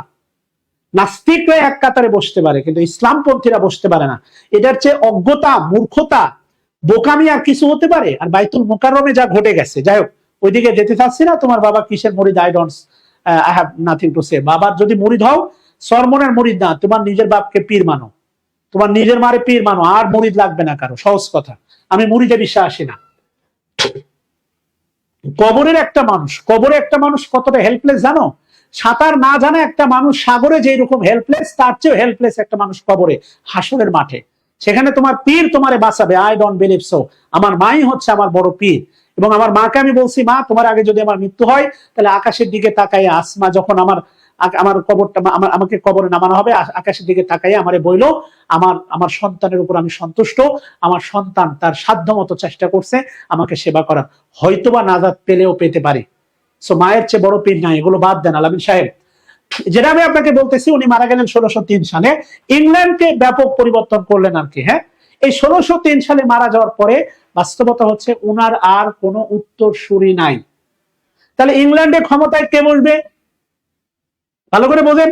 1603 সালে, কেননা রানী এলিজাবেথ কিন্তু বিয়ে করেন নাই, কুইন মেরির ঘরে কোনো সন্তান নাই, তাই না?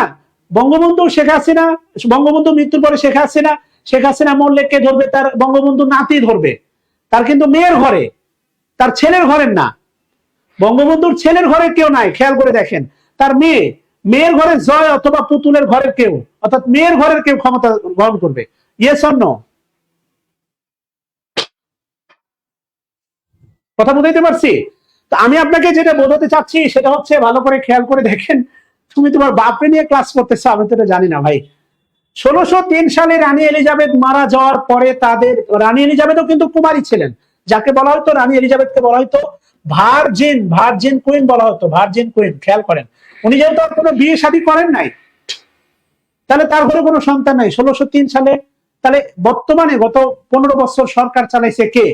বর্তমানে বা গত 15 বছর সরকার চালাইছে বঙ্গবন্ধুর মেয়ের ঘরে, সরি মেয়ে। এবার যদি আগামী 15 বছর আওয়ামী লীগের কেউ আসে, তাহলে মেয়ের ঘরের ছেলে।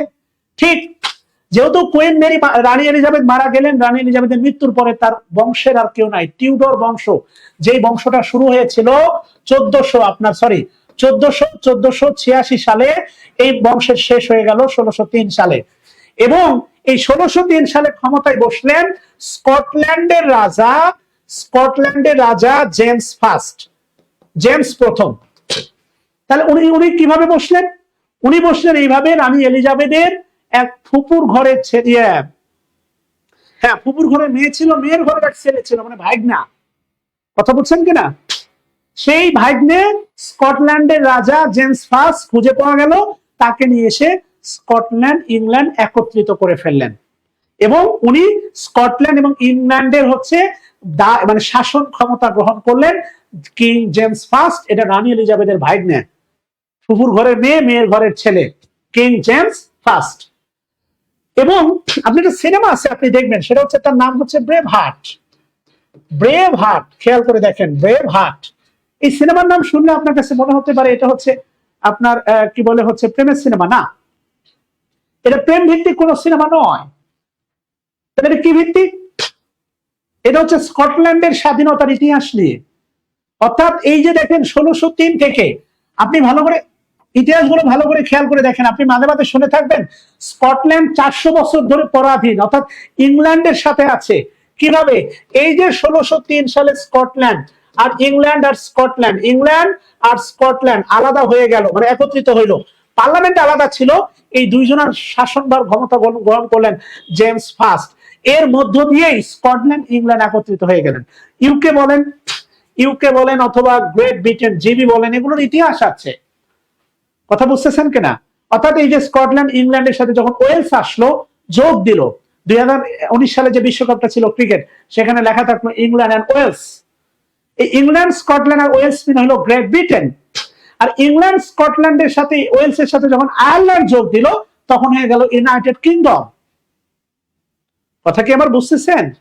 আলামিন, তুমি কি ঝগড়ার মধ্যে আসো না ক্লাসে আসো? ভালো করে খেয়াল করে দেখেন, সেই 1603 সাল থেকে যখন একত্রিত হয়ে গেল স্কটল্যান্ড আর ইংল্যান্ড, এই বর্তমানে যে দেখেন 2000, প্রায় এই যে 400 বছর থেকে স্কটল্যান্ড পরাধীন। স্কটল্যান্ড স্বাধীন হওয়ার অনেক বড় বড় যুদ্ধ হয়েছে। এই ব্রেভহার্ট সিনেমাটা দেখবেন, এই স্কটল্যান্ডের স্বাধীনতার ইতিহাস নিয়ে রচিত। ইভেন ডেভিড ক্যামেরন 14 সালে স্কটল্যান্ডে গণভোট আয়োজন করে। সেই গণভোটে 91% স্কটল্যান্ডের জনগণ নিজেদেরকে স্কটিশ না বরং ব্রিটিশ পরিচয় দিতেই স্বাচ্ছন্দ্য বোধ করে। They feel prestige, they feel honour. That's why এই গত 400 বছরের একটা দীর্ঘ মুক্তির আন্দোলন স্কটল্যান্ডের আবার মুখ থুবড়ে পড়ে 2014 সালের এই গণভোট, যেখানে ডেভিড ক্যামেরন স্বেচ্ছা প্রণোদিত হয়ে স্কটল্যান্ডে গণভোট আয়োজন করেন। এই উদ্দেশ্যে যদি স্কটল্যান্ডের জনগণ চায়, তাহলে ইউকে থেকে তারা বের হতে পারবে। কথা বুঝতেছেন? এগুলো ইতিহাস। ইতিহাস ভাই সমৃদ্ধ। আপনাকে যেভাবে জানানো হয় আপনি সেভাবে জানেন, নিজে থেকে কিছু জানার চেষ্টা করতে হবে। 71-এর ইতিহাসগুলো মানে সমৃদ্ধ, 71 পরবর্তী ইতিহাসগুলো সমৃদ্ধ। 71-এর লিডার হিসাবে বঙ্গবন্ধু, কোনো সন্দেহ নাই। কিন্তু 71 পরবর্তীতে আপনি যদি বলেন খলনায়কদের একজন, সেটাও বঙ্গবন্ধু। 71-এ বঙ্গবন্ধুর পরবর্তীতে সবচেয়ে বড় ভুল ক্ষমতা এবং সেই সাথে হচ্ছে তার যে জাতীয় চার নেতা, এদেরকে দূরে সরাইয়া এই যে মনে করেন মোস্তাকের মতো লোককে জায়গা দেওয়া। আমি আপনাকে ভালোবেসে অনুরোধ করি, এটা ভালো করে মাথায় রাখবেন। ভবিষ্যতে কখনোই নিজে কিছু করলে সেখানে নিজের পরিবারের লোক এনে বসাবেন না, একদম মনে করেন যে ভুলাই ফেলবে। রিয়ালিটি বললাম, প্লিজ ডোন্ট মাইন্ড। এবার যে বাস্তবতা হচ্ছে দেখেন, সেই জ্যাকোবিয়ান পিরিয়ড হচ্ছে জেমস ফার্স্ট। জেমস ফার্স্ট ক্ষমতায় বসে হলো জ্যাকোবিয়ান পিরিয়ড। এই জ্যাকোবিয়ান পিরিয়ড হচ্ছে 1603 থেকে 1625। ভালো করে খেয়াল করে দেখেন। তাহলে এবার আমি যদি আপনাকে কয়েকটা প্রশ্ন করি, দেখেন 1603 সাল কয়েকটা কারণে গুরুত্বপূর্ণ। বাবার প্রস্থানে কিন্তু আপনার অবস্থান, মানে আমি যদি চাই আমার মেয়ের বয়স 20 হোক, তাহলে আমাকে 55 ঘরে যেতে হবে। মানে আমি চাইবো আমার মেয়ের বয়স 20 হোক, আমি আজীবন 35-এ ইয়াং এ থাকবো, তাই নয়। বঙ্গবন্ধু গেছেন বলেই কিন্তু শেখ হাসিনার প্রস্থান, বাবার মৃত্যুর পরেই কিন্তু উনি হাল ধরেছেন। খুবই সিম্পল, জিয়ার পরেই তারিখ জি এসছেন। তো 1603 সালে গুরুত্বপূর্ণ ঘটনা দুইটা, একটা রানী এলিজাবেথের মৃত্যু, আর রানী এলিজাবেথের মৃত্যুর পরে শাসন ক্ষমতা গ্রহণ করলেন তারই ফুপুর ঘরের মেয়ে, মেয়ের ঘরের ছেলে জেমস ফার্স্ট। এবং ইংল্যান্ড স্কটল্যান্ড কি হলো, একত্রিত হলো, নতুন একটা যুগের সূচনা হলো, আপনার জ্যাকোবিয়ান পিরিয়ড। মাথায় কি কথাগুলো ঢুকতেছে আপনাদের? বলেন। মাশাআল্লাহ মাশাআল্লাহ মোহাম্মদ আলামিন, এটা আমরাও চাই, এটা আমরাও চাই। আচ্ছা, এরপরে কি বলছে খেয়াল করে দেখেন, সেটা হচ্ছে ক্যারোলিন পিরিয়ড, অর্থাৎ জেমসের পুত্র চার্লস ফার্স্ট। জেমসের পুত্র হচ্ছে চার্লস ফার্স্ট। উনি আলটিমেটলি এই যুগে চালাইছিলেন 1625 থেকে 1649। এই কারণে এই যুগের নাম হচ্ছে ক্যারোলিন পিরিয়ড। এবং 1649 সালে আলটিমেটলি মানে কি বলে হচ্ছে গণতান্ত্রিক ডেমোক্রেসির দাবিতে, মানে অর্থাৎ রাজতন্ত্রের পতন হয় 1649 সালে। এবং চার্লস ফার্স্টকে হচ্ছে আপনার শিরচ্ছেদ করা হয় এবং তারই পুত্র চার্লস সেকেন্ড ফ্রান্সে পালিয়ে আত্মরক্ষা করেন। কথা ক্লিয়ার? এই চার্লসের পিরিয়ড, ক্যারোলিন পিরিয়ডটা দেখেন 1625 থেকে 1649। এরপরে যে গুরুত্বপূর্ণ পিরিয়ড, আপনি একটু ভেবে দেখেন, আপনি একটু ভাবেন, সত্যি কথা, সেটা হচ্ছে এই যে 160 বছর, এই 160 বছরের মধ্যে এই যুগে তেমন কোনো সাহিত্য নাই। এই একমাত্র সাহিত্য থমাস মোর ইউটোপিয়া, যেটা পরীক্ষায় আসে না। আবার এই যে দেখেন কমনওয়েলথ পিরিয়ড, এই 11 বছরে ইংল্যান্ডের অবস্থা খুব ভালো ছিল না, আবার গৃহযুদ্ধ শুরু হলো। অর্থাৎ এই যে 1649 সালে আবার গৃহযুদ্ধ শুরু হলো, 100 বছর আগের যে গৃহযুদ্ধ আবার ফেরত আসলো। তবে এবার ওই ক্যাথলিক আর প্রোটেস্টান্ট না। কথা কি বুঝছেন কিনা? এক পক্ষ ছিল রাজতন্ত্রের পক্ষে, আরেক পক্ষ ছিল হচ্ছে রাজার বিপক্ষে। আমার কথা বুঝছেন কিনা? এবং যারা রাজার বিপক্ষে ছিল তারা জয়লাভ করলো এবং রাজাকে কি করলো, শিরচ্ছেদ করলো। চার্লস ফার্স্টকে চার্লস সেকেন্ড পালিয়ে ফ্রান্সে আত্মরক্ষা করলেন এবং এই 11 বছরকে বলা হয় এজ অফ, এই 11 বছরকে বলা হয় এজ অফ অ্যানার্কি, নৈরাজ্যের বছর। কেননা এখানে দুইটা গ্রুপ ছিল, একটা রাউন্ড হেড,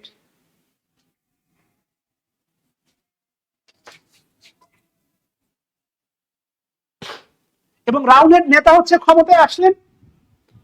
ক্ষমতা গ্রহণের পরে উনি শক্ত হাতে ইংল্যান্ডকে মানে কি বলে হচ্ছে শাসন করতে পারেন নাই, একটা নৈরাজ্য দেখা দিল এবং তার মৃত্যুর পরে তার সন্তান ক্ষমতায় বসলেন এবং ইংল্যান্ডের জনগণের উপলব্ধি হলো, যেমন আপনারা মাঝে মাঝে বলেন না আগেই ভালো ছিল, এই টাইপের কথাবার্তা কিন্তু বলেন, আপনারা বলেন না আগেই ভালো ছিল। ইংল্যান্ডের জনগণ উপলব্ধি করলো যে রাউন্ড হেড দ্বারা তাদের শাসন ক্ষমতা চালানোর ক্ষমতা নাই। এই যুগকে বলা হয় অ্যানার্কি, এজ অফ অ্যানার্কি, নৈরাজ্যের যুগ। বর্তমানে যেটা চলতেছে বাংলাদেশে, শাসন ক্ষমতা নাই, পুলিশ প্রশাসন শক্তিশালী না, মনে করেন আইনের শৃঙ্খলা নাই, ল অ্যান্ড অর্ডার নাই, সব কেমন যেন ভাঙ্গাচোরা। এখন আপনাকে কেউ মেরে ফেললেও দেখবেন যে কোনো কাজ নাই, কাম নাই, মানে গতি নাই, কেমন যেন একটা প্রাণহীন। পুলিশের ভিতরে সেই উদ্দীপনাটা নাই, টান টান ভাব নাই। কথা কি বুঝতেছেন কিনা? বাস্তবতা এটাই।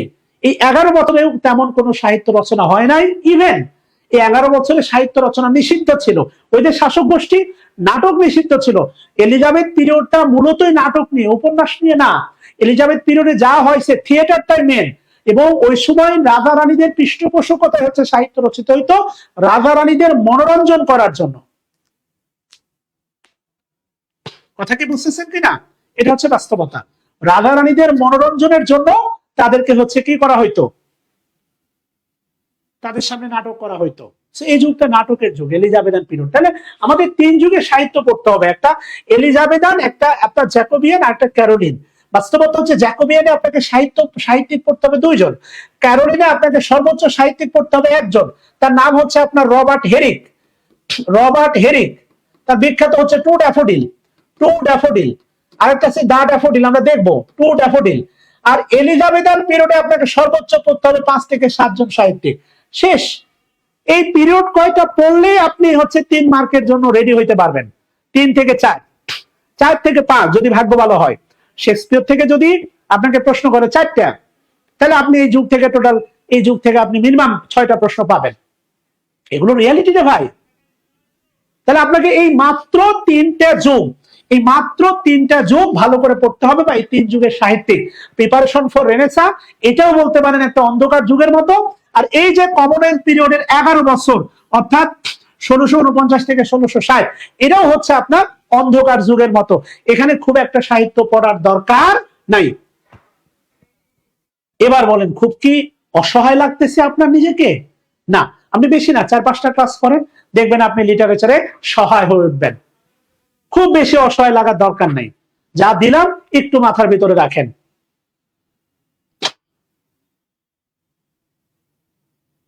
এ পর্যন্ত বুঝাইতে পারছি কিনা বলেন? আমরা এগুলো বিস্তারিত দেখবো, টেনশন নিয়ে না।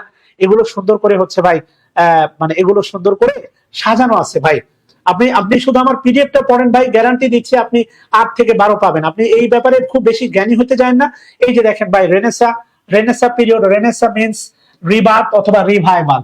রিভাইভালটা হচ্ছে আপনার কি বলে, ভার্বাল নাউন, ভার্বাল নাউন অথবা অ্যাবস্ট্রাক্ট নাউন। এই যে দেখেন ভার প্লাস এল ওয়াই, ভার প্লাস এল ওয়াই মানে হচ্ছে নাউন।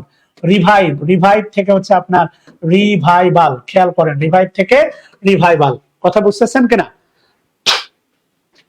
জাস্ট এগুলো সবই বিস্তারিত আপনাকে দেখবো। এবং দেখেন আমি হচ্ছে খুব বাংলা স্টাইলে, এবং এটা হচ্ছে আমার হ্যান্ড নোট ছিল। আমার যে হ্যান্ড নোট বইটা, এটা বিশ্বাস করেন আমার নিজে টাইপ করেন, আমার স্টুডেন্টরা বিভিন্ন পিডিএফ বানাই দিছে। 38 বিসিএস আমার এক স্টুডেন্ট ছিল হচ্ছে নোয়াখালী ব্রাঞ্চের। আমি যা যা লিখতাম ক্লাসেও তাই তাই লিখতো। কথা বলছেন, ও পিডিএফ করে পাঠাইছে, পরবর্তীতে এই পিডিএফ হাজার হাজার মানুষকে শেয়ার করছি। So keep trust on this PDF to get 8 and 11, 8 or 11 or 12। বিশ্বাস করেন আপনি 10 পেয়ে যাবেন ভাই। কেননা এটা রিটেনে কাজে লাগে না। সো এটার উপরে এত বেশি জোর দিয়েন না, আবার একেবারে হালকা করেন না, কেননা এটা আপনাকে প্রিলি ভালো মার্কস পেতে হেল্প করবে। এটা একেবারে অবমূল্যায়ন করা যাবে না, আবার হচ্ছে বেশি মূল্যায়ন করে অন্য বিষয়গুলোকে তুচ্ছ করা যাবে না। এটা হচ্ছে বাস্তবতা। সো আশা করি হচ্ছে রোড ম্যাপ পাইছেন। দেখেন এই যে বলা আছে রেনেসা, রেনেসা মানে হচ্ছে আপনার দেখেন রিবার্থ, রেনেসা মানে হচ্ছে রিবার্থ, এরপরে রিভাইভাল, পুনর্জন্ম, পুনর্জাগরণ। এটা কি লাইফের? না, এটা হচ্ছে লার্নিং এর। যদি প্রশ্ন হয় যে revival of life or learning, অবশ্যই দিবেন লার্নিং। শিল্প বিপ্লব হয়েছিল কেন? শিল্পের প্রসারণ ঘটাইতে। আর এই রেনেসা হয়েছিল কেন? এই রেনেসা হয়েছিল কেন? এটা শিক্ষণের, লার্নিং এর বিপ্লব ঘটাইতে। এগুলো তো বাস্তবতা, আপনাকে জানতে হবে। Not life, this is learning. Revival, rebirth, পুনর্জন্ম, পুনর্জাগরণ, এখানে সবগুলো সুন্দর করে বলা আছে। কথা বুঝছেন কিনা? হেনরি এইট, হেনরি এইট সম্পর্কে সুন্দর করে বলা আছে। হেনরি এইট, এই যে দেখেন, রানী এলিজাবেথের বাবা ছিলেন হেনরি এইট। এই পিডিএফটা হচ্ছে প্রিন্ট করেন অথবা হ্যান্ডনোট কিনতে পারেন। এখানে লিখে রাখবেন মিশা সওদাগর, মানে খলনায়ক মিশা সওদাগর। কথা বলছেন কিনা? হেনরি এইট ছিলেন হচ্ছে ইংল্যান্ডে, এই সময় ছিল দেখেন প্রিপারেশন ফর রেনেসা। ইংল্যান্ডে এই সময় জনগণের ছিল দৈবিসহ দুঃস্বপ্নময়। সবকিছু লেখা আছে, যে কথাগুলো বলছি সবই আপনারা পাবেন ওয়ান বাই ওয়ান। সো আশা করি এই যুগ সম্পর্কে আমি আপনাকে একটা ছোট্ট পরিসরে একটা স্বচ্ছ ধারণা আপনাকে দিতে পারছি। কথা ক্লিয়ার? স্বচ্ছ ধারণা দিতে পারছি। নিঃসন্দেহে ইসলামী ব্যাংক কার প্রতিষ্ঠিত? জামাত ইসলামের প্রতিষ্ঠিত একটি সুশৃঙ্খলিত ব্যাংক এবং বাংলাদেশের শীর্ষ একটা ব্যাংক, যাদের সাথে সোনালী ব্যাংকের সবসময় কন্টেস্ট হয়। তো ইসলামী ব্যাংক এই 5 তারিখের পর ইসলামী ব্যাংক আবার জামাত ইসলামী ক্ষমতা দখল করে। পত্রিকা নিয়ে লেখালেখি হয়, সো রেস্টোরেশন, পুনরুদ্ধার করে। নিজের সম্পত্তি যখন আপনি আবার দখল করবেন, এটাকে দখল বলে না, রেস্টোরেশন বলে। কথা ক্লিয়ার? আগামী দিন আমরা এই রেস্টোরেশনের ইতিহাস দিয়ে শুরু করব। এই যে নিও ক্লাসিক্যাল পিরিয়ড 1660 থেকে 1785 বা 1798, এবং এই রেস্টোরেশন পিরিয়ড, রেস্টোরেশন মানে হচ্ছে ওই যে ফ্রান্সে পালিয়ে গেল চার্লস সেকেন্ড, তাকে এনে আবার ক্ষমতায় বসানো হয়। এর মাধ্যমে গণতন্ত্র আবার পুনরুদ্ধার হয় 1660 থেকে 1700। এই কারণে 1660 সালে যেহেতু আবার চার্লস সেকেন্ডকে এনে বসানো হয়, এই যুগের নাম হচ্ছে রেস্টোরেশন পিরিয়ড। এই রেস্টোরেশনের ইতিহাস দিয়ে পিডিএফটা আমি ক্লাস শেষে দিয়ে দিচ্ছি। এই রেস্টোরেশনের ইতিহাস দিয়ে আমরা ইনশাআল্লাহ নেক্সট ক্লাসে শুরু করব। সে পর্যন্ত বিদায় থাকবেন ইনশাআল্লাহ। আপনাদের কে বলে সাহিত্যে পূর্ণাঙ্গ ক্লাসের মাধ্যমে আপনাদের ভীতি দূর করব। দোয়া করবেন আমার জন্য। আসসালামু আলাইকুম।